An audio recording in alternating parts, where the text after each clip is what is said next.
Hello and welcome to the GamePitch Draft. It's live and it's alive. We're here with my man J to the D. What's up, man? Hello, everyone. Welcome and thanks for watching the draft. As always, we're drafting our only 11 stories that can fit into the podcast doc this week. So, JD, what's your first pick? It is going to be so obvious, but obviously, I have to give a shout out to our friends at Stadia. Let's talk about the God and Monsters gameplay that leaked accidentally this week. Sir, you made the wrong choice. We needed to start this week talking about Star Wars Squadrons, and I am rectifying that wrong by pulling that up. I cannot. I wanted to start talking about, our eventual overlords with Stadia, but you're right. Star Wars Squadrons will absolutely rule my life when it does come out. Let's move from that and talk about what I think is the absolute best thing that you put into the show doc this week. And these Pokemon polo shirts that you can customize are going to bankrupt me. Oh, okay, good. I'm glad we're on the same page with this. I gotta have us talk this week about Kingdom Hearts Dark Road.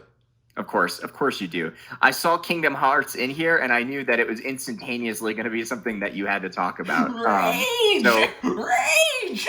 So, yeah, there was no way I was going to pick that because I knew that you would. Yeah. Let's talk about Okami, and let's talk about how a new Okami game would fill my heart with joy. Okay, fantastic. I would like for us to speak about AT&T seeking to sell off some of their assets there. I would really like to talk about that. Yeah, I think that's a super interesting story that could have some very interesting shifts of power in the industry. So I think that's a really good one. Speaking of shifts of power, let's talk about Ring Fit Adventure and people being unable to get super powerful in their quarantine homes. You're right. Yeah, I've actually been searching for it myself, so this will be a good topic. And next, let's talk about Last of Us. Last of Us Part 2. Them reviews are trickling in. Oh, yeah, they are. It was a trickle, and now it's like the floodgates have opened, and everyone is talking about it nonstop on Twitter.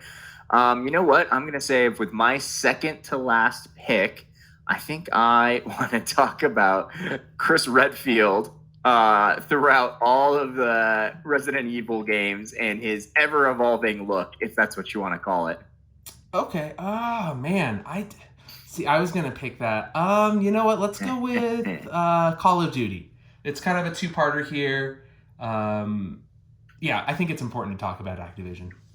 Okay, let's talk Call of Duty. I got those two stories pulled in. And then to round it out, let's see. Let's talk a little bit about Far Cry 6. And what I think is really the story is that is Ubisoft's game that they have not announced yet that will round out their fiscal portfolio that they've hinted at. Let's round it out with that. Sounds good to me. I'm into it. So that has been the draft. You'll see these stories here that did not make it in are going to go to our exclusive Extra Time segment that premieres on YouTube on Tuesdays. And this is the story graveyard here, where these stories weren't hot enough to make it onto the regular team, but they were relegated to the YouTube exclusive segment that you may or may not see. So check it out. GamePitch always drops on Mondays, and of course these segments are live on YouTube, the draft, and of course Extra Time. Thanks for tuning in, guys, and we'll see you in the pod.